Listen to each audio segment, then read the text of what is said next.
Bien, donc bonsoir à tous. Je vous cache pas que je suis un petit peu gêné pour commencer cette conférence parce que pour des raisons de micro, je crois, et de caméra, on m'a demandé de rester assis. Et d'habitude, quand je parle devant des étudiants, par exemple, j'ai plutôt tendance à aller de long en large dans la salle. Donc là, je vais être obligé de rester en place, ce qui va être nouveau pour moi. Euh, Quand on demande à des mathématiciens ce qu'ils connaissent comme nombre fondamental, comme nombre extraordinaire, généralement la première réponse qui vient, c'est le nombre pi. Et d'ailleurs, c'est tout à fait normal parce que c'est effectivement un nombre tout à fait exceptionnel. On a aussi le nombre d'or, dont Pierre Arnaud vous parlera la semaine prochaine, pour ceux qui le souhaitent. Et on a d'autres réponses comme, quand on est plus savant, la base des logarithmes népériens, etc., la base des imaginaires purs, la constante de l'air, de Feigenbaum, etc. Et paradoxalement, la racine carrée de 2, on la connaît, elle est citée un peu partout dans tous les livres de théorie des nombres, mais plutôt comme un exemple simple, plutôt comme un nombre comme ça en passant qui permet d'illustrer une notion mathématique, mais on ne la voit pas toujours, à mon avis, comme véritablement une constante fondamentale qui a ses intérêts propres et qui ne sert pas seulement à illustrer telle ou telle notion mathématique, même si c'est aussi une de ses caractéristiques de permettre très facilement d'illustrer beaucoup de choses en mathématiques dans des domaines très différents. La racine carrée de 2, c'est à mon avis l'une des constantes fondamentales des mathématiques pour au moins trois raisons. D'abord, il y a des raisons mathématiques. C'est un nombre qui a des propriétés uniques et très intéressantes. C'est aussi un nombre qui a des utilisations pratiques dans des domaines assez inattendus et donc un certain rôle culturel à jouer. Et enfin, c'est un nombre qui a une histoire 4 fois millénaire. Est-ce que ça marche? Non, ça ne marche pas. Ah, si, ça marche. Voilà. Oui, alors en bas, vous avez un site web qui contient quelques ressources sur la racine carrée de 2, notamment le présent diaporama, mais qui sera aussi sur le site de la Cité des Sciences. Alors l'histoire de la racine carrée de 2, elle commence il y a 4000 ans. Ce qui est pour nous l'acte de naissance de la racine carrée de 2, c'est cette tablette, qui est une tablette babylonienne, qui a été écrite entre 1600 et 1900 avant notre ère, et qui est l'œuvre probablement d'un scribe, d'un apprenti scribe. Cette tablette, on peut la traduire très facilement. Et dans un premier temps, on peut penser qu'elle est très simple et qu'elle ne recèle pas beaucoup de mystères. On est obligé évidemment d'apprendre un petit peu de choses sur la numération babylonienne, mais on arrive assez vite, finalement, bon, le temps nous manque pour le faire, mais on arrive assez vite à la traduire. Et voici la traduction qu'on peut proposer de cette tablette. On a un carré, c'est 4 diagonales. Et les nombres 30, 1,414, 2129, etc. et 42,426389, qui sont des traductions en base 10 d'une numération qui était, elle, en base 60. Donc il y a des petites imprécisions dans la traduction. En réfléchissant un petit peu, on se rend compte très facilement du sens de cette tablette. L'énoncé du problème qui se posait au scribe devait être quelque chose comme un carré de côté 30 étant donné, déterminer la longueur de sa diagonale. Réponse du scribe, je multiplie le côté 30 par la valeur 1,414 de 129 et j'obtiens 42,426389 qui est la longueur de la diagonale. Donc dans cette simple tablette, on voit que le nombre 1,414 de 129, etc., qui correspond à ce que nous appelons la racine carrée de 2, apparaît comme constante fondamentale de la géométrie. Pour les Babyloniens déjà, c'est un nombre c'est toujours le même nombre qui donne le rapport de la diagonale au côté. C'est un peu l'équivalent du nombre pi, mais pour la diagonale et le côté du carré, alors que le pi correspond à la circonférence et au diamètre. Une fois qu'on a traduit la tablette, on peut penser qu'on a tout compris, et en fait, là où cette tablette me semble très intéressante, c'est qu'en fait, elle pose beaucoup de questions une fois qu'on l'a traduite. Et on a plus de questions après qu'avant. 3 questions, entre autres, parmi les plus évidentes. Comment un Babylonien d'il y a 3500 ou 4000 ans sait le lien qu'il y a entre la diagonale d'un carré et le nombre qui, multiplié par lui-même, donne 2 ? Comment on fait le lien entre les deux quand on est à cette époque-là où les mathématiques n'existe pas vraiment au sens où on l'entend nous aujourd'hui, où on connaît des techniques de calcul, on sait résoudre des problèmes, mais on n'a pas vraiment au moins pour les documents qui nous sont parvenus, de théorie véritablement mathématique au sens où on l'entend aujourd'hui. Deuxième problème qui se pose, comment calculer effectivement ce nombre qui, multiplié par lui-même, donne 2. Ici, la précision de l'approximation est extrêmement bonne. Tous les chiffres que je souligne ici sont bons, 1,41421, et le 29 qui est ici, pour avoir une égalité plus exacte, devrait être remplacé par 35. Donc on a une précision de l'ordre du 100 millième. C'est très précis. Et ça fait de la racine carrée de 2, cette tablette fait de la racine carrée de 2 le nombre, le connu, avec le plus de précision pendant 2500 ans. Et à ma connaissance, on a connu un nombre avec plus de précision seulement à l'époque des Indiens, c'est-à-dire au début du Moyen-Âge. Donc, question, comment calculer ça? Comment on fait pour obtenir une telle précision? Et enfin, dernière question, à quoi ça sert? Je l'ai dit, les Babyloniens, ce n'étaient pas vraiment des mathématiciens au sens où on l'entend. D'ailleurs, il n'y a même pas de mot pour désigner l'activité mathématique chez les Babyloniens. Donc, si on cherche des utilisations, un intérêt pour eux à la racine carrée de 2, on est assez naturellement conduit à chercher des intérêts d'ordre pratique. Alors essayons de répondre à ces trois questions dans l'ordre. D'abord, comment fait-on le lien entre la diagonale et la racine carrée de 2? Comment démontre-t-on donc que le rapport de la diagonale au côté, c'est la racine carrée de 2? La plus ancienne démonstration qui nous soit parvenue, elle n'est pas des Babyloniens, elle est des Grecs de l'Antiquité, et plus exactement de Platon, qui est plutôt connu comme philosophe, et qui, dans un de ses dialogues, a parlé d'un problème qu'on appelle la duplicatrice du carré, qui est tout à fait équivalent. Dans ce dialogue, il met en scène, donc Platon met en scène Socrate, qui était son maître, avec un esclave, et par le biais de questions diverses et dont qu'on ne va pas détailler ici, Socrate essaye de faire retrouver à l'esclave la réponse à la question suivante. Je considère un carré. Comment tracer un carré 2 fois plus grand? 2 fois plus grand au sens de l'aire.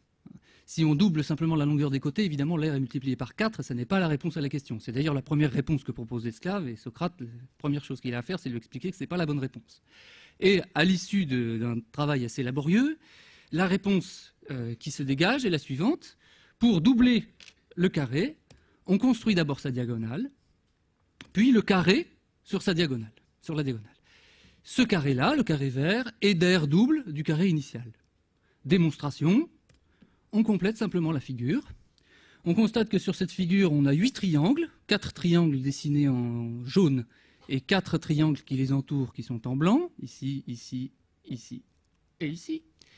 Ces 8 triangles sont identiques, donc ont tous même aire.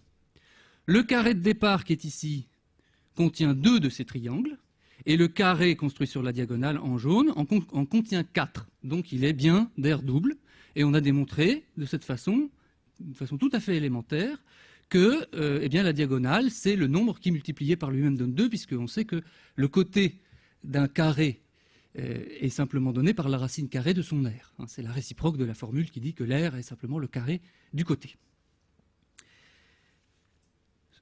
Ça, c'est une technique tellement élémentaire qu'elle peut suffire à répondre à la question de savoir comment les Babyloniens le savaient aussi, même si on ne sait pas du tout comment les Babyloniens, eux, s'en sont persuadés. Autre question, donc, comment calculer la racine carrée de 2? Comment l'évaluer? Pour ça, on sait comment les Babyloniens ont fait. On dispose de tablettes qui indiquent de façon assez précise les techniques de calcul qu'ils utilisaient pour extraire des racines carrées en général. Et pour calculer la racine carrée de 2 en particulier, on peut présenter leurs techniques de façon très différente. Celle que j'ai choisie ici est géométrique. On part d'un rectangle de côté 1 et 2, donc son aire est simplement égale à 2, et on va jouer au jeu suivant. On va essayer de modifier les dimensions de ce rectangle, de sorte, d'une part, à garder toujours un rectangle d'aire égale à 2, et d'autre part, de faire en sorte que les côtés s'égalisent de plus en plus. Ici, on a un rectangle assez oblong, assez étiré, et on va essayer successivement d'approcher ce rectangle d'un carré. Ainsi, on aura quelque chose qui ressemblera beaucoup à un carré. Son aire est supposé égal à 2, donc les côtés du rectangle s'approchent de la racine carrée de 2. Comment faire un nouveau rectangle à partir de celui-ci qui ressemble un peu plus à un carré et qui soit d'aire 2? Eh bien, une réponse très naturelle consiste à dire, eh bien, je vais prendre un côté qui sera la moyenne de la longueur et de la largeur, c'est-à-dire un côté de 1,5, que l'on note plutôt 3,5 si on utilise la notation fractionnaire. Et c'est là qu'on se souvient qu'on a demandé que l'aire totale du carré doit être égale à 2, donc il y a un seul autre côté qui va convenir, hein, il y a un seul rectangle dont l'un des côtés mesure 3,5 et dont l'aire totale est égale à 2, et un petit calcul montre facilement que ce rectangle est de côté 3,5 d'une part et 4/3 d'autre part. On voit sur ce simple dessin qu'on est déjà beaucoup plus proche d'un carré qu'avec notre premier rectangle. Gardons donc ce deuxième rectangle et recommençons. Je remplace longueur et largeur par leur moyenne. Alors la moyenne de 3,5 et de 4/3, un petit calcul montre que ça fait 17/12. Et si je veux que mon rectangle total soit toujours d'aire 2, l'autre côté devra être égal à 24/17. Là, pour le coup, on ne voit même plus la différence avec un vrai carré, en seulement 3 étapes. Ce qui illustre géométriquement le fait que l'approximation est déjà très bonne. Et la méthode, on peut montrer qu'elle est effectivement très bonne. Alors pour ceux qui connaissent un peu, je dis juste en passant que c'est une version, de l'algorithme de Newton appliqué à la fonction x au carré égale 2. C'est juste pour les connaisseurs que je dis ça. C'est une traduction de cet algorithme qui est extrêmement performant pour calculer des racines carrées, qui est même tellement performant qu'aujourd'hui encore on l'utilise. Quand sur une machine à calculer ou sur un ordinateur de haute précision, même un calculateur numérique, vous tapez racine carrée de 2, c'est cette méthode-là qui est employée pour extraire la racine carrée de 2. À de mineures modifications près. On a arrangé 2 ou 3 petites choses, mais essentiellement c'est la même méthode que celle des Babyloniens. Et c'est à ma connaissance le seul exemple de technique de calcul élaborée qui est survécu comme ça 4000 ans, y compris à l'avènement de l'ordinateur. Tout le reste a été profondément changé. Aujourd'hui, on a des algorithmes pour faire des multiplications, par exemple, qui n'ont plus rien à voir avec les méthodes qu'on apprend à l'école et qui sont des méthodes anciennes.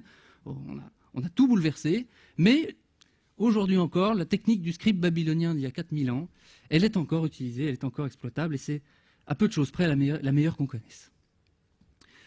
Alors, question suivante.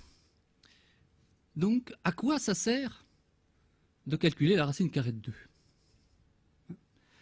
Nous, on peut répondre à ça avec des yeux, disons, modernes et avec l'habitude de faire des mathématiques en disant c'est une question qui se pose. Il y a un carré, il y a une diagonale, on a envie de comprendre la longueur de la diagonale. Il n'est pas évident donc que les Babyloniens se posaient ce genre de questions, on ne sait pas trop. Donc si on veut répondre, on va chercher des réponses plus pratiques, des utilisations concrètes. Il y a plusieurs utilisations concrètes des racines carrées. À l'époque babylonienne, il y a des utilisations purement marchandes. Et une utilisation intéressante concerne l'architecture. Imaginez que nous souhaitions construire un bâtiment carré, bien carré, comme le dessin qui est ici, disons d'une dizaine de mètres, pour fixer les idées. Comment procède-t-on? On commence par tracer une ligne de 10 mètres de long, on tire à angle droit une deuxième ligne de 10 mètres de long, puis une troisième également à angle droit, puis une quatrième, et si on a de la chance, ça se referme bien. En pratique, on a quand même plusieurs problèmes. Et le principal d'entre eux, c'est de tirer l'angle droit de façon exacte. Et ça, c'est un problème de l'architecture qui se posait dans l'Antiquité, mais on en parle encore, les architectes de l'époque gothique se posent encore la question, comment tracer un angle droit bien droit? Là, on voit bien qu'il est droit, là ça va, et puis avec une équerre et sur une feuille, ça va bien. Mais quand on parle d'un bâtiment d'une dizaine de mètres, ici, là, par exemple, on n'a pas un carré, on a un losange, donc les 4 côtés sont égaux, mais l'ouverture entre l'horizontale et la verticale, c'est 89 degrés.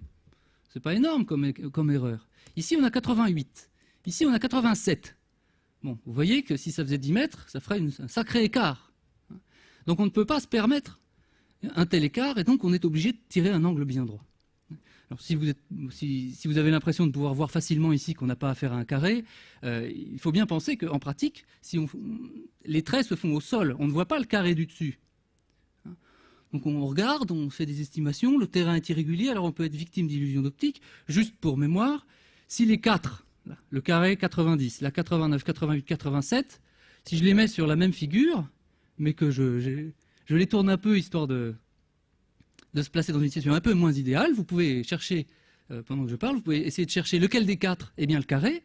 Je ne sais pas si vous trouverez, moi je n'ai pas pu essayer vraiment, mais quand j'essaye, j'avoue que je ne suis pas vraiment sûr et que moi-même je doute un peu.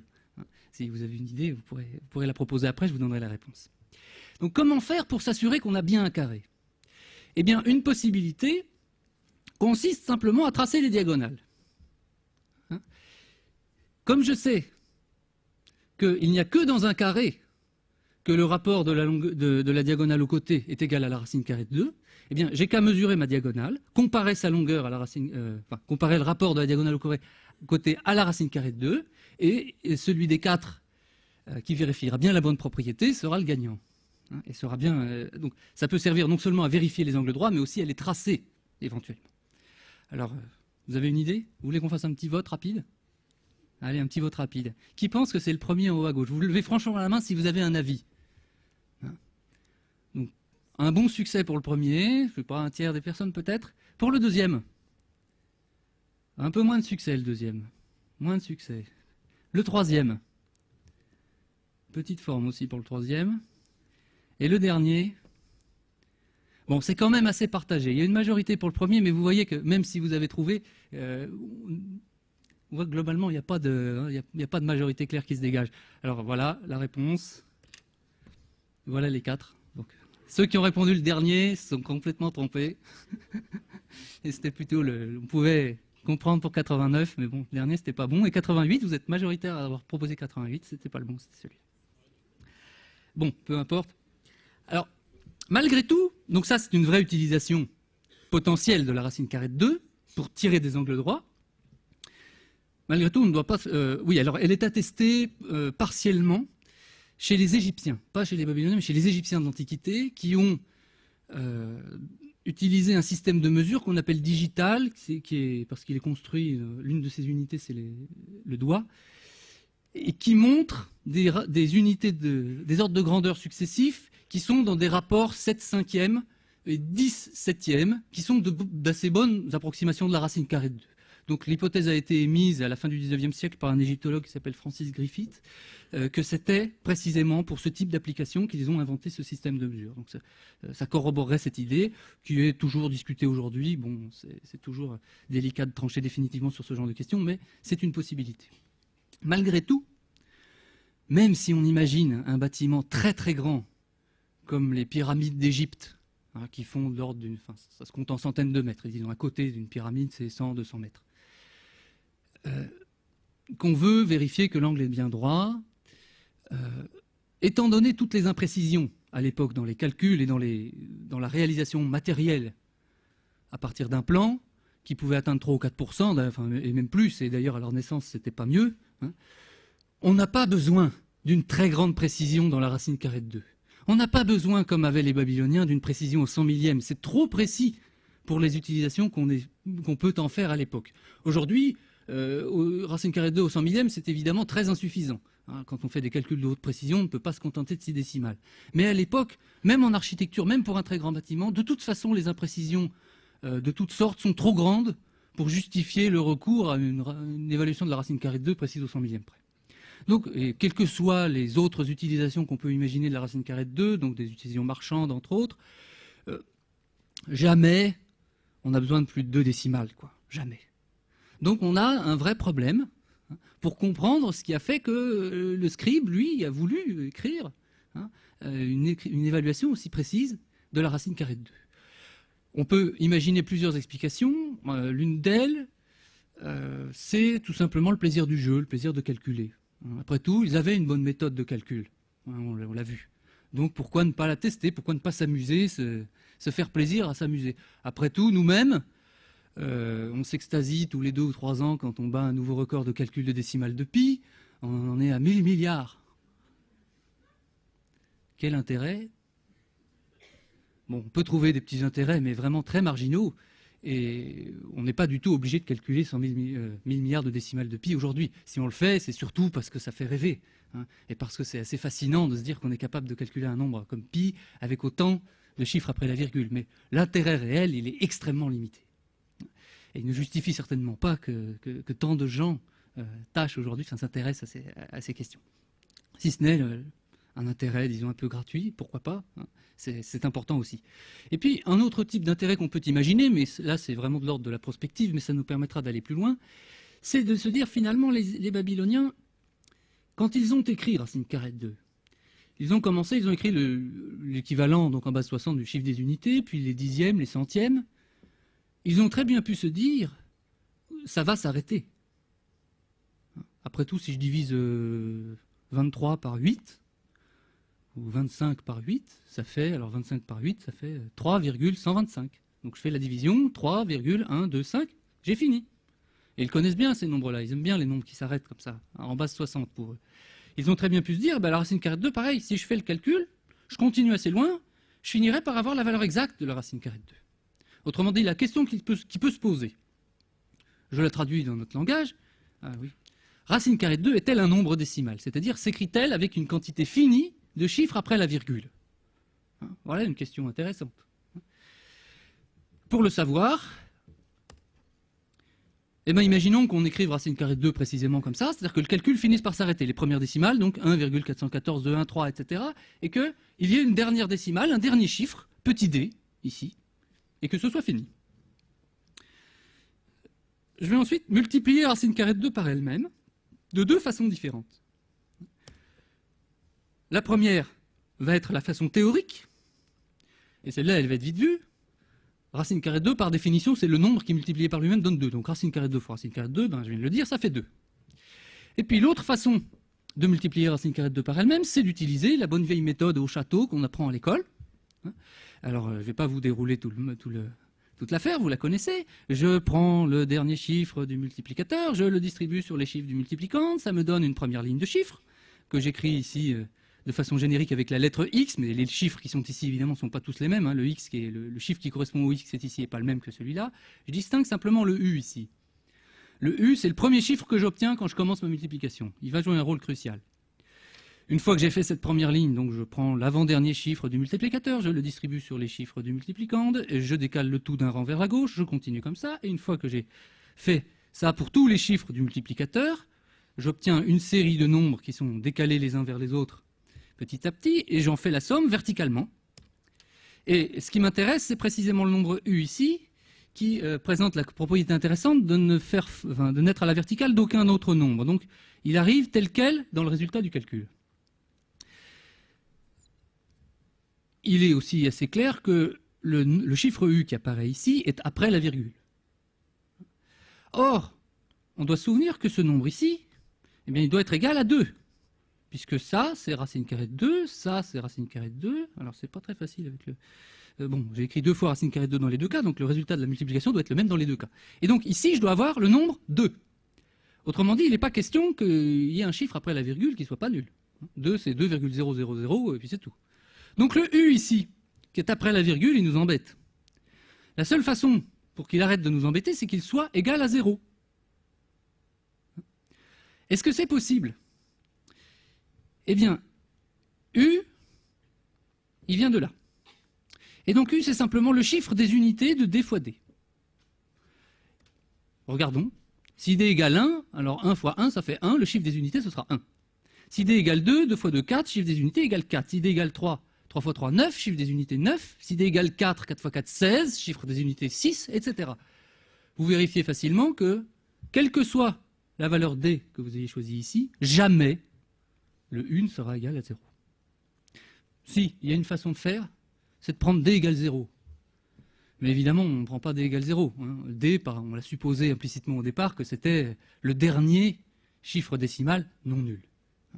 Autrement dit, ce que ça signifie, c'est que quand vous prenez n'importe quel chiffre n'importe quel nombre à virgule, vous le multipliez par lui-même, le résultat ne peut jamais être un nombre entier. En particulier, ça ne peut pas faire 2. Autrement dit, la racine carrée de 2 n'est pas un nombre décimal, il y a une infinité de chiffres après la virgule dans le développement de la racine carrée de 2. J'aime bien cette démonstration parce qu'elle répond à une question qui se pose assez naturellement, hein, l'écriture décimale. Quand on calcule la racine carrée de 2, par exemple quand on est à l'école, on calcule la racine carrée de 2, on voit que ça bute au bout des chiffres dans la machine. Est-ce que si on prend une machine qui donne plus de chiffres, ça va finir par s'arrêter? La réponse est non, c'est structurel à la racine carrée de 2 en tant que nombre. C'est un nombre qui ne peut pas s'écrire de cette façon-là. On peut évidemment ensuite traduire ça en langage babylonien. Si on veut toujours s'intéresser à ce qu'ont pu faire les Babyloniens, à l'intérêt qu'ils pouvaient porter à la racine carrée de 2, on peut se dire, bon, ce genre de technique de calcul, même s'ils ne l'exprimaient évidemment pas sous cette forme, leur était accessible. Ils pouvaient tout à fait vérifier, par exemple, qu'ils ne se sont pas trompés en vérifiant que le dernier chiffre à l'arrivée correspond bien au chiffre des unités des deux derniers chiffres, donc du dernier chiffre du multiplicateur et du dernier chiffre du multiplicande. Eux raisonnaient en base 60. Alors la démonstration ici, elle fonctionne aussi en base 60 avec un petit piège en plus, une petite étape de calcul en plus, mais elle marche aussi. Et en fait, elle marche dans toutes les bases. On peut démontrer. Alors, c'est assez compliqué selon la nature de la base. Base 10, ça marche très bien. Il y a des bases qui sont plus compliquées, et si on veut le faire vraiment pour toutes les bases, c'est un vrai travail, une vraie démonstration à faire. Et qui permet de montrer que quelle que soit la base de numération qu'on emploie, base 2, base 10, base 60, racine carrée de 2 ne s'écrira jamais avec une quantité finie de chiffres après la virgule. Et ça, en langage moderne, on ne l'exprime pas exactement sous cette forme, on l'exprime sous une forme un peu moins dépendante des bases, à partir du théorème fondamental qui fait l'un des piliers des intérêts multiples de la racine carrée de 2, qui est que la racine carrée de 2 n'est pas une fraction. On ne peut pas trouver deux nombres entiers, P et Q, dont le rapport soit égal à la racine carrée de 2.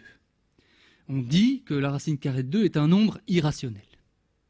Ce que j'ai dit sur les bases, d'une certaine façon, si je l'avais développé, en aurait constitué une démonstration. Si on le fait pour toutes les bases, évidemment pas que pour la base 10. Il y a je connais une bonne vingtaine de façons de démontrer ce théorème. Je ne vais pas le faire ici parce que ce serait un peu long et pas forcément éclairant.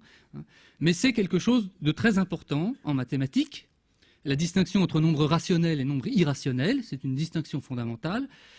Et c'est aussi une distinction intéressante dans d'autres domaines. Et je pense notamment à une question qu'on peut synthétiser sous la forme de la notion d'harmonie des proportions. Et ça nous ramène à l'époque des pythagoriciens, donc qui sont une école de pensée grecque du 6 et 5e siècle avant notre ère. Les pythagoriciens ont remarqué que si vous prenez une corde vibrante, deux fois plus longue qu'une autre corde vibrante, les deux cordes d'un instrument de musique, l'une 2 fois plus longue que l'autre, que vous pincez les deux cordes et que vous écoutez le son produit par les deux cordes, eh bien, l'intervalle entre les sons correspond à une octave. Si cette note-ci, enfin, si la note faite par cette corde-ci est un Do, la note faite par cette corde-là est le Do de l'octave inférieure.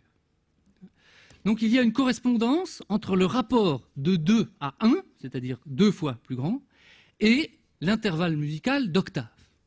De la même façon, ils ont remarqué que si vous prenez une corde de longueur 3 et une corde de longueur 2, l'intervalle musical entre les deux sons correspond à ce que nous appelons la quinte. Et ils ont fait tout un tas d'autres constatations du même genre, donc le rapport 4/3 correspond à la quarte, et ainsi de suite. Ce que ça signifie pour les pythagoriciens, c'est que pour eux, si la quinte est un intervalle mélodieux, c'est parce qu'elle est l'expression, une expression du rapport de 3 à 2. Elle exprime le rapport entre deux nombres, sous-entendu nombre entier. Évidemment, tout ça est traduit dans notre langage moderne. Eux voyaient ça de façon très différente. Ça n'était pas vraiment non plus des mathématiciens. On ne peut pas assimiler l'école pythagoricienne à une sorte de laboratoire de recherche mathématique. C'est très différent, donc c'était plutôt des mystiques. Bon, ici, je traduis en langage moderne pour pas disperser le propos. Donc, d'une certaine façon, l'idée pythagoricienne, c'est on peut comprendre l'harmonie à partir, toujours pour parler dans notre langage à nous, des nombres rationnels. Toujours des nombres rationnels. Ça va poser un problème pour les Grecs, que quand il s'agira de parler de la racine carrée de 2, ils parleront, pour ainsi dire, jamais. Jamais, dans un grec de l'Antiquité, n'a dit quelque chose qui correspond à racine carrée de 2. Les Babyloniens n'avaient aucun problème, on l'a vu avec la tablette. Les Grecs ne l'ont jamais dit. Pour eux, c'est plutôt un phénomène, racine carrée de 2. C'est la diagonale et le côté posent des problèmes. Mais il n'y a pas de nombre pour eux, pour ça. Les nombres, ce sont les nombres entiers. Et on s'autorise pour travailler, pour faire des mathématiques, à faire le rapport de deux nombres entiers. Une conséquence de ça, assez inattendue, va apparaître en architecture à la Renaissance. Quand on est architecte à la Renaissance, on est un peu considéré comme un artisan, comme un technicien, comme un travailleur manuel, et on n'est pas du tout considéré comme un artiste. Et au XVe siècle, en Italie, les architectes vont commencer à se dire qu'il est important que leur discipline soit considérée comme une vraie discipline artistique. Et ils vont donc se dire que pour acquérir ce statut, ils ont besoin de s'inspirer de ce que font les autres sciences, les autres disciplines plus nobles qu'elles. Et ils vont notamment s'inspirer de la musique. Parce que l'harmonie des proportions, ça concerne la musique, mais ça concerne aussi l'architecture. On voit bien que pour dimensionner de façon élégante un bâtiment, on a affaire à des questions de proportion. La longueur et la largeur doivent être dans des rapports harmonieux. Donc ils vont importer les idées pythagoriciennes et ils vont faire tout un tas de choses, exprimer des choses sous forme de cartes, de quintes, d'octaves, etc. pour signifier les rapports 3,5, 2 sur 1, 4 tiers, etc. Et en particulier, donc, à la Renaissance, il n'est pas question en architecture de parler de nombres irrationnels, précisément parce qu'on s'inspire des pythagoriciens. Eh bien, il y a un contre-exemple. Il y a un nombre, et un seul, ou presque, dont on est parlé de façon suivie à la Renaissance, et ce nombre, c'est la racine carrée de 2. Je vais l'illustrer par deux exemples. Il y en a beaucoup d'autres, mais je vais l'illustrer par deux exemples. Ici, vous avez un dessin qui est tiré de l'ouvrage fondateur de ce mouvement-là, qui est l'ouvrage de Léon Battista Alberti au XVe siècle, qui s'appelle « Architecture et art de bien bâtir », qui reprend d'ailleurs le même titre que celui de Vitruve, qui était un architecte romain du 1er siècle avant notre ère. Ici, il s'agit pour Alberti d'expliquer comment faire en sorte qu'une porte ne soit pas trop, à la fois pas trop haute par rapport à une largeur fixée, et pas non plus trop tassée, trop ramassée. Il dit que la porte la plus haute possible, c'est la porte dans laquelle la hauteur est double de la largeur. C'est le dessin de gauche. Et il le schématise en inscrivant deux cercles dans la porte. Donc ça, c'est la porte maximale. Et la porte la plus basse, donc la basse ouverture de porte, il considère que le rapport de la hauteur à la largeur doit être égal à la racine carrée de 2, même si lui-même ne dit pas exactement sous cette forme-là. On le voit assez bien sur le dessin. Il construit un carré sur la largeur de la porte, il matérialise la diagonale, et, bon, même s'il ne le fait pas sur le dessin, mais il l'explique dans le texte, il rabat la diagonale pour en faire une ligne verticale. Donc là, on a vraiment de la racine carrée de 2 une utilisation tout à fait originale. Même si Vitruve aussi en parle de la racine carrée de 2, mais de façon un peu plus allusive. Ça n'est pas du tout une utilisation de racine carrée de 2 en architecture comme celle des Égyptiens, par exemple. Les Égyptiens, ils utilisent ça de façon technique. Il s'agit de répondre à un problème technique. Ici, on a affaire à une considération d'ordre esthétique. C'est très différent. De la même façon, un siècle plus tard, ici, on a un dessin de Serlio, Sebastiano Serlio, au XVIe siècle, autre architecte de la Renaissance. Ce dessin représente les 5 ordres architecturaux pour faire une colonne. Alors à gauche, c'est l'ordre toscan, ensuite vous avez l'ordre dorique, l'ordre ionique, l'ordre corinthien et l'ordre composite. Et entre autres choses, Serlio s'intéresse au piédestal de chacune des colonnes, c'est-à-dire les rectangles qui sont ici. Il range les colonnes par ordre de piédestal de hauteur croissante par rapport à leur largeur. Et il considère que pour que la colonne soit belle, il faut que ces 5 rectangles, enfin chacun des rectangles, soit bien proportionné. Et il range par ordre croissant. Donc ici, pour l'ordre toscan, pour lui, il faut que le piédestal soit carré, donc rapport de 1 à 1. Le plus grand ici, donc pour l'ordre composite, c'est le rapport de 2 à 1, c'est d'ailleurs l'octave. Ici, l'ordre corinthien, c'est le rapport 5 tiers, qui doit correspondre à la sesquitierce, je crois, si on veut le traduire en langage musical, mais je ne suis plus tout à fait certain. Ici, donc pour l'ordre ionique, on a le rapport 3,5, c'est la quinte. Et ici, pour le dorique, alors c'est difficile de le lire, mais il est écrit en italien proportion diagonale. Et il explicite que pour lui, le rapport de la hauteur à la largeur, correspond à la diagonale du carré. Diagonale, ça correspond donc à ce que nous appelons la racine carrée de 2. Et là encore, on a présence de la racine carrée de 2 comme point esthétique et non pas simplement point pratique.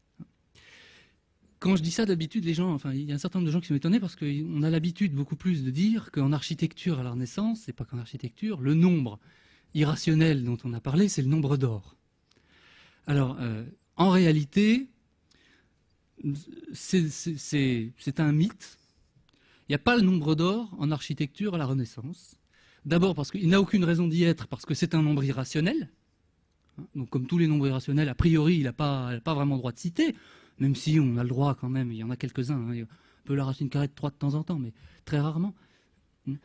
Et surtout parce que ce n'est pas un nombre qui apparaît de façon très simple. Le racine carrée de 2, l'une des raisons qui fait que ça peut apparaître quand même en architecture, c'est que c'est la diagonale du carré. Donc c'est quand même une ligne assez simple qui apparaît assez facilement. Le nombre d'or, il faut utiliser un pentagone pour l'essentiel. Donc c'est la branche et le côté du pentagone régulier, c'est ça qui vous donne le nombre d'or. Donc les pentagones en architecture, c'est quand même pas très courant, en tout cas beaucoup moins que les carrés. Donc il n'y a nulle part, d'ailleurs ni en peinture, ni en architecture, ni en rien du tout, apparition du nombre d'or dans l'art en général à la Renaissance. C'est un mythe qui est apparu au XIXe siècle principalement, qui a pris de l'ampleur au XXe, mais qui en fait ne repose sur rien de solide. Alors je ne dis pas ça pour démolir la conférence de Pierre Arnaud qui aura lieu la semaine prochaine sur le nombre d'or. Le nombre d'or reste un nombre extrêmement intéressant, mais plutôt du point de vue mathématique. Et il a de grosses propriétés mathématiques qui en font aussi un nombre tout à fait extraordinaire, qui est d'ailleurs très lié à la racine carrée de 2, même si on n'aura pas l'occasion d'en parler. Plus récemment, un exemple que j'aime bien, d'utilisation de racine carrée de 2, nous sommes ici à Annemasse, c'est en Haute-Savoie, juste à côté de Genève. C'est une œuvre qui a été faite par l'artiste Michel Ventronne en 1997. C'est un gros rectangle de quelques mètres de haut qui est construit précisément, donc le rapport de la longueur à la largeur, c'est la racine carrée de 2. Il appelle ça, l'œuvre s'appelle Porte d'harmonie. C'est un assez joli nom qui est tiré de Paul Sérusier, qui est donc un peintre du début du XXe siècle, du cercle Nabi. Sérusier, il était aussi un peu dans le mythe du nombre d'or et de choses un petit peu numérologiques autour du nombre d'or et d'autres nombres. Et c'est en particulier intéressé à la racine carrée de 2 et il utilisait comme terme la porte d'harmonie pour désigner ce rectangle-là. Alors comme c'est un petit peu un terme un peu trop propice à l'imagination débordante, un peu comme on a pu le voir, comme il s'est passé pour le nombre d'or, je préfère éviter ce terme, même s'il est très joli, et je préfère utiliser le terme qu'utilisait Serlio d'ailleurs, qui est celui de rectangle diagonal. Donc, je le rappelle, donc le rectangle diagonal, vous prenez un carré, vous tracez sa diagonale, vous prolongez le côté, par exemple, inférieur du carré, vous rabattez la diagonale sur le côté, et vous tirez le rectangle, et vous obtenez donc un rectangle dont le rapport de la longueur à la largeur fait racine carrée de 2. Ce rectangle, on peut jouer avec, on peut faire plein de petites choses amusantes géométriquement avec, et l'une de ses caractéristiques les plus intéressantes, c'est que si vous le coupez dans le sens de la longueur verticalement, eh bien les deux petits rectangles qu'on obtient sont aussi des rectangles diagonaux. C'est-à-dire qu'à nouveau, le rapport de la longueur à la largeur dans ces deux petits rectangles, c'est-à-dire le rapport de cette longueur-ci à cette largeur-là, en arrêtant au milieu, c'est toujours racine carrée de 2, c'est un petit exercice pas très difficile. L'utilisation la plus spectaculaire du rectangle diagonal, c'est nos formats de papier. Le format A4, une feuille au format A4 comme ici, c'est un rectangle diagonal. Le rapport 29,7 sur 21, je ne sais pas si vous étiez jamais demandé pourquoi on avait pris des choses aussi compliquées que 29,7 et 21, c'est pas juste parce que c'est une norme, c'est parce que c'est précisément dans un rapport racine carrée de 2. Et ça a plein d'avantages. Alors historiquement, la première trace qu'on ait de cette idée-là, comme quoi il est intéressant d'utiliser ce format comme feuille de papier. C'est un Allemand du XVIIIe siècle qui s'appelle Georg Christoph Lichtenberg, un penseur, un scientifique allemand, c'est dans une lettre qu'il adresse à un de ses amis. Il dit j'ai posé la question à un élève de savoir comment faire un rectangle qui précisément a cette propriété-là. Je me suis penché sur savoir si dans les feuilles de papier qu'on utilisait, effectivement c'est ce rapport-là. Je ne sais pas trop. L'origine, disons, de l'idée de ce format se perd un peu. Il pense que le format a déjà été utilisé avant, mais on n'en sait pas beaucoup plus, je crois, aujourd'hui là-dessus. Les premiers à avoir légalisé ce format, ce sont les révolutionnaires français.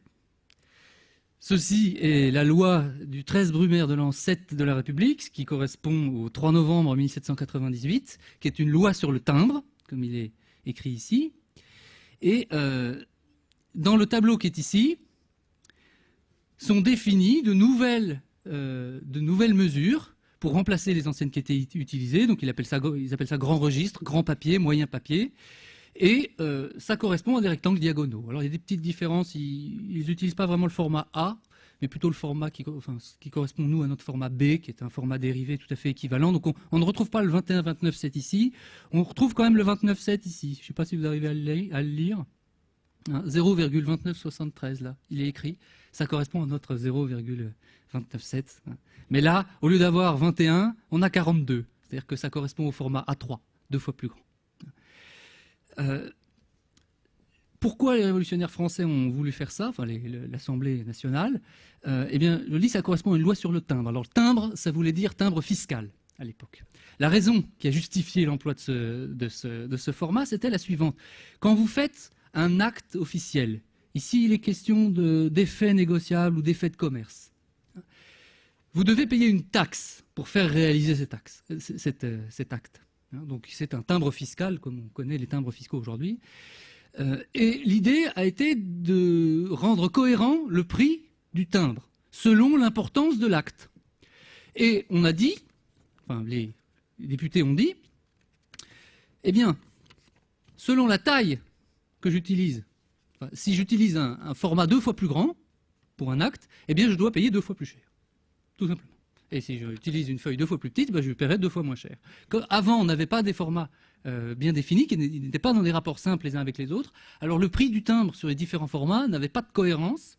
Et à partir de là, on pouvait disposer d'une cohérence plus forte. Alors ce n'était pas la seule raison. Il y a aussi un intérêt pour la fabrication, pour le stockage du papier dans les différents formats qui s'agencent bien les uns aux autres. Il y a tout un tas d'autres explications, mais la première loi qui a concerné ce format, c'est une loi à l'origine fiscale qui a été oubliée à peine promulguée.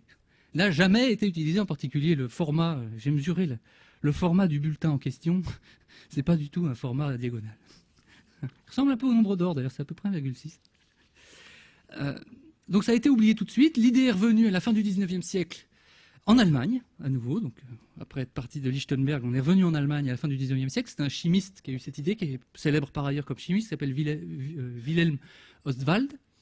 Et au XXe siècle, il y a un ingénieur berlinois du nom de Walter Portzmann qui a poussé les débats pour faire adopter la norme. Et en 1922, en Allemagne, la norme a été adoptée et elle s'est progressivement répandue à peu près partout dans le monde. C'est aujourd'hui une norme internationale. Il y a juste 2 grands pays qui ne l'utilisent pas, ce sont les États-Unis et le Canada. Et ça, c'est un vrai problème, je vais y venir. Ce format a un tas d'avantages. En particulier, il a trouvé un avantage nouveau quand on a inventé les photocopieuses. Parce que quand vous voulez photocopier un modèle réduit, un texte quelconque, avec ce format-là, si vous voulez passer du A4 au A5, tout ce que vous avez à faire, c'est d'appliquer le rapport racine carrée de 2. C'est ce que font nos photocopieuses. Vous vous êtes peut-être déjà demandé pourquoi la photocopieuse vous proposait, quand vous faites un agrandissement, le rapport 141%. Bizarre comme rapport. 141%, c'est 1,41, c'est racine carrée de 2. Enfin, c'est une approximation de la racine carrée de 2. De la même façon, quand vous faites une réduction, la photocopieuse, de façon standard, vous propose 71%. C'est 0,71. C'est l'inverse de la racine carrée de 2, enfin une approximation de l'inverse. L'intérêt, c'est que le facteur appliqué, c'est le même en largeur et en longueur. Et c'est le seul rectangle pour lequel ça fonctionne, ça. Si on n'avait pas ça, eh bien, faire une réduction comme ça brutale tirerait les lettres en largeur ou en hauteur, hein, et on n'aurait pas vraiment un document en modèle réduit, on aurait une déformation vraiment du document. C'est cet intérêt à essaimer, hein, quand on s'est dit, ben, tiens, je fais mon dessin sur un format A4, je fais un dessin technique avec mon crayon. Je le fais au format A4, je le réduis au format A5. Et puis j'ai envie de reprendre mon dessin au format A5. Pas question de reprendre le même crayon, parce que la finesse du trait, lors de la réduction, a été divisée par racine carrée de 2. Donc je ne dois pas prendre ce crayon-là, mais je dois prendre un crayon dont la mine est racine carrée de 2 fois plus petite. C'est partout, racine carrée de 2. C'est comme ça qu'ont été définis les formats, enfin, qu'ont été légalisés. Il y a aussi une norme internationale, donc, pour les formats des mines des crayons. Mais évidemment, tout ça est un peu ancien, parce qu'aujourd'hui, on ne fait plus vraiment des dessins techniques avec des crayons. On les fait sur l'ordinateur. Quand on tape un texte, on tape avec un traitement de texte. Et c'est là qu'on a un problème, aujourd'hui. Il n'y a pas de norme internationale définissant les polices de caractère. Il y a l'habitude. Il y a ce qu'ont décidé les concepteurs de logiciels de traitement de texte. Or, ces concepteurs sont pour la plupart américains. Comme ils n'utilisent pas le format A4, ils n'ont tout simplement pas pensé à utiliser une norme adaptée aux standards. Et les prochaines années, sans doute, une norme internationale sera adoptée pour les différentes tailles de police de caractère. Alors on peut imaginer deux conclusions au débat qui s'engageront. Conclusion optimiste, eh bien, nous posons une norme fondée sur la norme internationale des feuilles de papier, une norme cohérente, ou alors on utilise la force de l'habitude. Et si on utilise la force de l'habitude, on va se retrouver avec une norme qui sera moins bonne. Ça n'a l'air de rien, mais c'est un vrai problème. Si on prend une norme qui n'est pas la meilleure, on la traînera.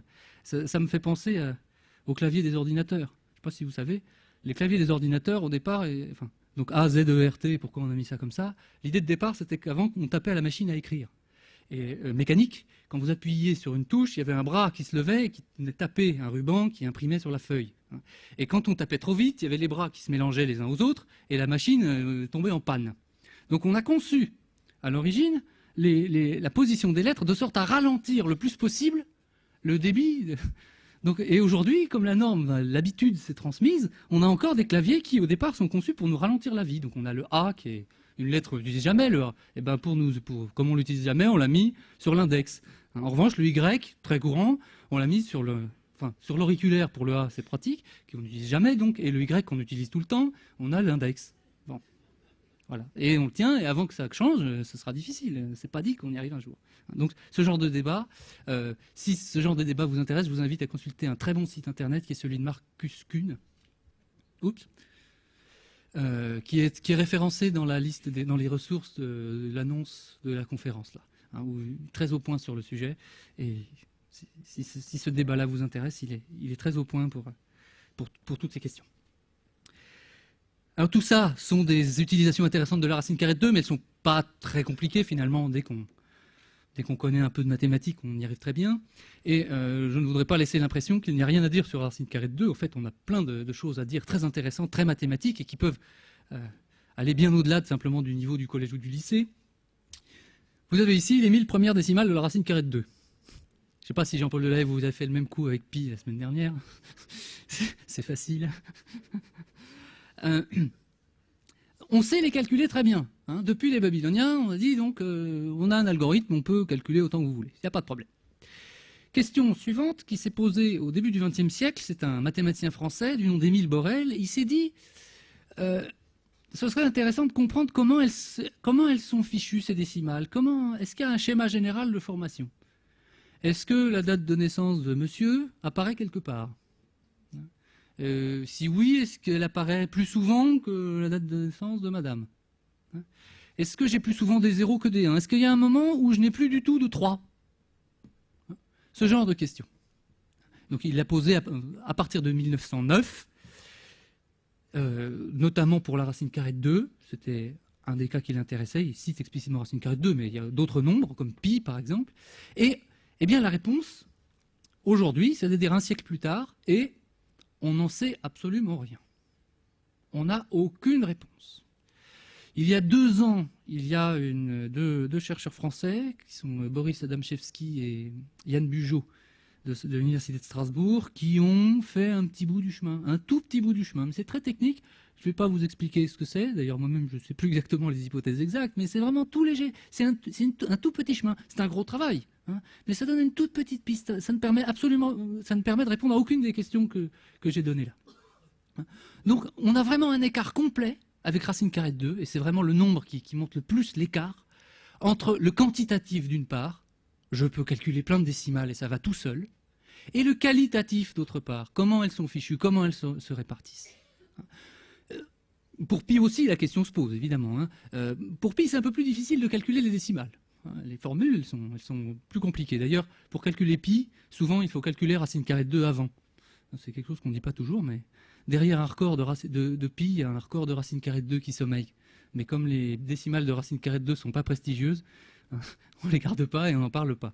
Mais bien souvent, alors c'est pas le cas par exemple pour le dernier record de pi, mais l'avant-dernier, donc 216 milliards, c'était le précédent record donc, de l'équipe japonaise dont j'imagine que Jean-Paul Delahaye vous a parlé, utilisait une méthode qui est inspirée de ce qu'on appelle l'algorithme de Brent-Salamine, et puis il y a aussi des formules de Borwein.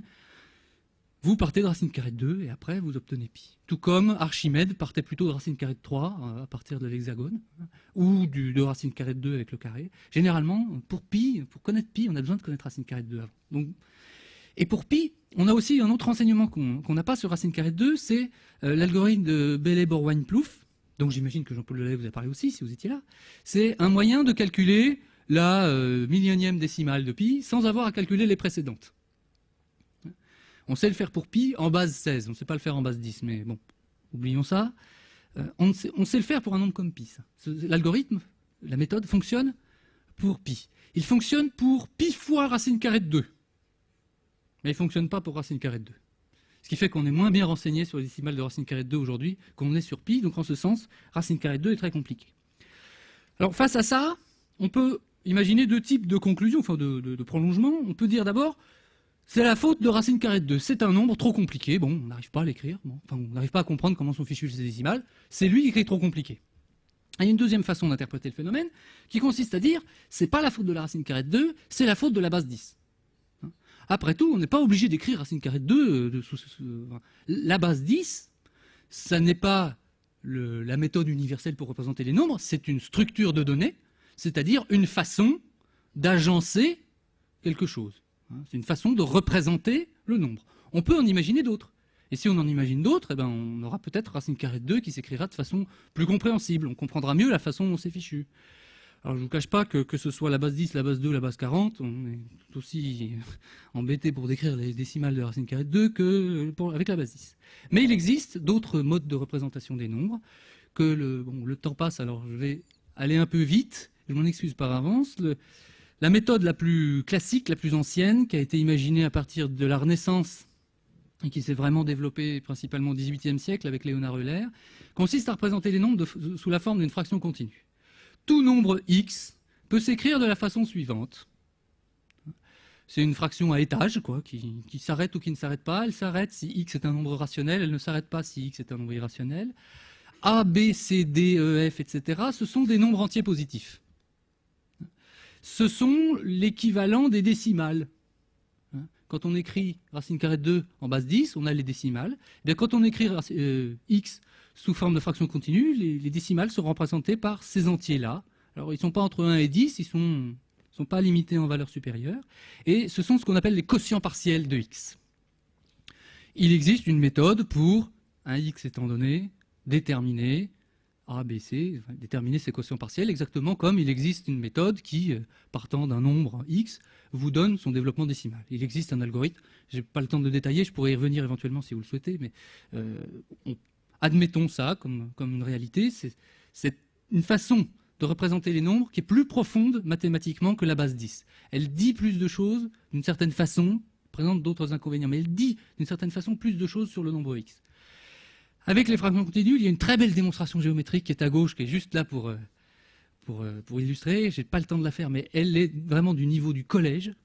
Et avec le niveau collège des petits triangles, les rectangles, isocèles, etc., des petites considérations de choses toutes simples, on arrive à développer la racine carrée de 2 en fraction continue. Et ces quotients partiels sont extrêmement simples. Vous avez un 1 ici, et à partir de là, vous n'avez plus que des 2. 2, 2, 2, 2, 2, 2. Donc quand on utilise la représentation en fraction continue, la racine carrée de 2 est beaucoup plus claire à comprendre que quand on l'écrit sous forme de représentation décimale. Ça n'est pas la seule façon d'écrire les nombres qu'ont inventé alternatives à la base 10 qu'ont inventé les mathématiciens. Il y a une autre façon de faire, beaucoup moins connue que les fractions continues, et pourtant, à mon avis, très intéressante et qui gagnerait à être un peu plus à la fois connue et étudiée, c'est ce qu'on appelle les fractions continues ascendantes. Une fraction continue ascendante, ça ressemble beaucoup à une fraction continue.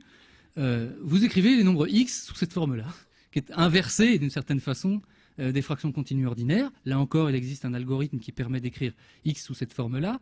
À nouveau, a, b, c, d, e, f sont des nombres entiers positifs. Ce sont les quotients partiels ascendants de x. Il existe une méthode pour un x étant donné faire correspondre ces quotients partiels ascendants. Et la petite différence avec les fractions continues ordinaires, c'est quand même que la suite a, b, c, d, e, f, etc., c'est une suite de nombres croissants. Vous ne pouvez pas avoir b plus petit que a, vous ne pouvez pas avoir c plus petit que b, vous pouvez pas, etc. Donc vous pouvez rester à la même valeur pendant un certain temps, mais vous ne pouvez pas rediminuer après. Vous êtes obligé d'augmenter. Au moins pour que ce soit bien défini et que bon, il y ait une correspondance claire entre un nombre et sa fraction continue ascendante. On peut toujours jouer et généraliser encore, mais de façon standard, on demande à ce que ce soit ascendant. Si on reprend la technique babylonienne de calcul de la racine carrée de 2 à partir du rectangle et la suite des rationnels qu'on obtient, donc 1, 3,5, 17 douzièmes, après c'est 577 sur 408, etc. On obtient un développement en fraction continue ascendante de racine carrée de 2, c'est un petit travail, pas très difficile. On obtient le développement suivant. Les quotients partiels ascendants peuvent avoir l'air un peu compliqués, mais en fait ils sont extrêmement simples. À part pour les deux premiers, à part pour le 2, là, quand vous êtes à un quotient partiel ascendant, pour savoir celui qui est au-dessus, eh bien vous élevez au carré celui auquel vous êtes et vous enlevez 2. 6 fois 6, 36, moins 2, 34. 34 fois 34, 1156, moins 2, 1154, et ainsi de suite. C'est un exercice intéressant, on peut le démontrer. Donc ça montre que, ça donne à nouveau un développement en fraction continue ascendant, une expression de racine carrée de 2 explicite, et on comprend bien ce qui se passe. L'équivalent des décimales, c'est-à-dire les quotients partiels ascendants, se comporte bien. C'est une règle bien identifiée. Elle est un petit peu plus compliquée que la règle des fractions continues, mais elle est quand même bien identifiée. Il y a juste un petit problème que vous avez probablement repéré. Ici, il y a un petit moins là. Alors, pour la petite histoire, dans mon livre, j'ai écrit ça, et puis, comme j'ai discuté à un moment avec Simon Plouffe, vous savez, l'un de ceux qui a fait l'algorithme qui permet de déterminer la énième décimale de pi sans avoir à calculer les précédentes, donc j'ai un peu conversé avec lui pour savoir son avis, pour comprendre pourquoi on ne pouvait pas le faire avec la racine carrée de 2, donc il m'a donné quelques explications, et du coup, je lui ai, par politesse, envoyé mon livre une fois paru, il a regardé ça, et il m'a dit ça, c'est bien, mais votre moins, là, il est gênant. Moi, je voudrais bien savoir ce qui se passe quand on interdit le signe moins. Là, je ne vous cache pas que j'ai un petit peu rigolé. Parce que, bon, un signe moins, c'est pas grave. Hein. On peut le faire sur les fractions continues ordinaires. Hein. Vous pouvez mettre un signe moins quelque part. Ça change un peu. Hein, les quotients partiels ne seront plus les mêmes. Mais on voit quand même très bien ce qui se passe. Donc évidemment, je me suis précipité sur mon ordinateur. J'ai fait le calcul. Sans signe moins, donc un petit programme tout simple pour déterminer les quotients partiels ascendants de racine carrée de 2, et donc sans signe moins, la suite qui vient c'est 1, 3, 5, 5, 16, 18, 78, 102, 120, 144, 251, 363. Là j'ai moins rigolé parce que je suis absolument incapable de déterminer quelque régularité que ce soit dans cette suite. Et apparemment personne ne sait le faire. Donc simplement changer un signe plus, un signe moins en un signe plus, bouleverse complètement ce qui se passe. Là, la question est complètement ouverte. Et c'est un petit peu étonnant. C'est un petit peu étonnant parce que, même si je ne peux pas vraiment le dire de façon détaillée, faute de temps, les fractions continues d'une part et les fractions continues ascendantes d'autre part, ce sont des objets qui se ressemblent beaucoup. Du point de vue arithmétique, les fractions continues, l'algorithme qui correspond au développement en fractions continues, c'est l'algorithme d'Euclide qui consiste, quand on a affaire à des nombres rationnels et simples, à déterminer le PGCD de deux nos entiers. Fraction continue, c'est lié au PGCD, c'est-à-dire au plus grand diviseur commun entre deux nombres. Et les fractions continues ascendantes, l'algorithme qui correspond lui à la recherche du PPCM, du plus petit commun multiple. Ce sont deux notions très voisines, PGCD et PPCM. Quand vous avez deux nombres A et B, le produit AB est égal au produit du PGCD par le PPCM. Donc on a vraiment des notions qui se correspondent et il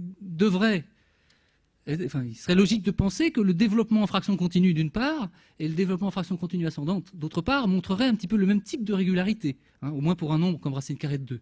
Donc on comprend tout du développement en fraction continue de racine carrée de 2 et on comprend rien sur le développement en fraction continue ascendante de la racine carrée de 2. Donc, avis aux amateurs, c'est une question qui se pose et qui n'a pas de réponse et qui, on peut difficilement savoir quel serait son impact véritable, mais moi je trouve que ce serait intéressant de faire le lien, au moins pour racine carrée de 2, de comprendre un peu ce qui se passe, ce qui pourrait aider à comprendre un petit peu certains liens entre les fractions continues et les fractions continues ascendantes qui ont l'air d'être si proches et qui en fait sont si éloignées.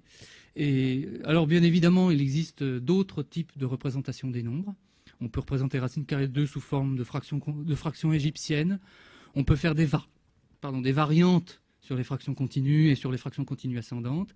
Et la plupart du temps, eh bien, on ne sait pas ce qui se passe pour la racine carrée de 2. À part les fractions continues, à ma connaissance au moins, à part pour la fraction continue elle-même et la fraction continue ascendante avec signe moins, donc qui était plus haut, on est un peu sec. Et ça montre que même pour un nombre comme la racine carrée de 2, qui a l'air d'être un nombre sur lequel on a vite fait le tour, eh bien aujourd'hui encore, on est entouré de questions qui n'ont pas encore de réponse. Je vous remercie de votre attention.